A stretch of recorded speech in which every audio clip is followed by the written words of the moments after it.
Hi, good morning. Welcome to Kotak Securities Fundamental Podcast. I'm your host Rini Mehta. In this podcast, I'll talk about domestic and global markets performance, and then I'll also talk about the top stock ideas for the week. So stay tuned.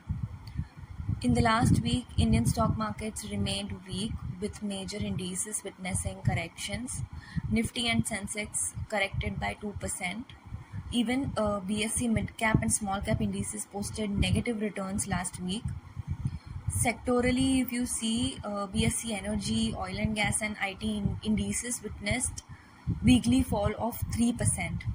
Domestic markets would have been cautious ahead of the results of the Lok Sabha elections. Market mood would also have been impacted by global sentiments as bond yields rose ahead of the US PCE inflation data.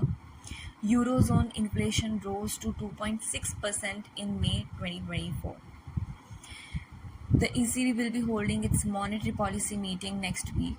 Going ahead, the markets would react to the results of the Lok Sabha elections and also to the monetary policy decision by the key central banks. Now, if you see oil prices, they will be in focus amid OPEC Plus meeting early next week. If you look at foreign investors' interest in Indian markets, FIIs continue to be net cash sellers to the tune of rupees 42,214 crores so far in May. And FPI flows in May were mixed so far for emerging markets.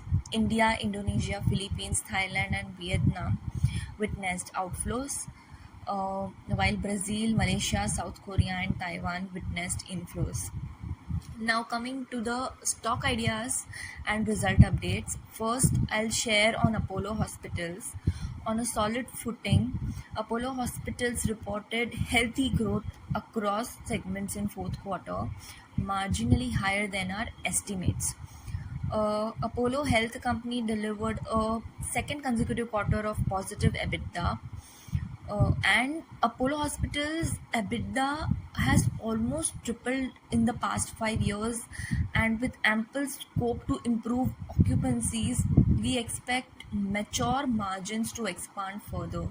While we stay less sanguine on 24/7, leading to our Apollo Hospitals EBITDA being 25% lower than Apollo Hospitals FY2027 guidance, continued sturdy offline free cash flows should address any concerns.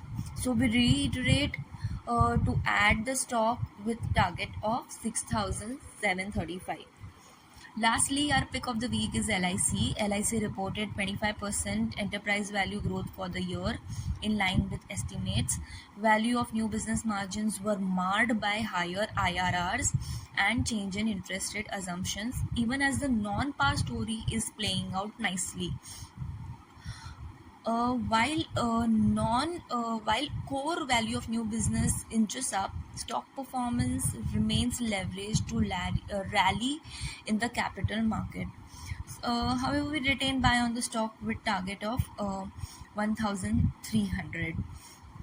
So that's it from my side today. See you again next week. Thank you. Signing off.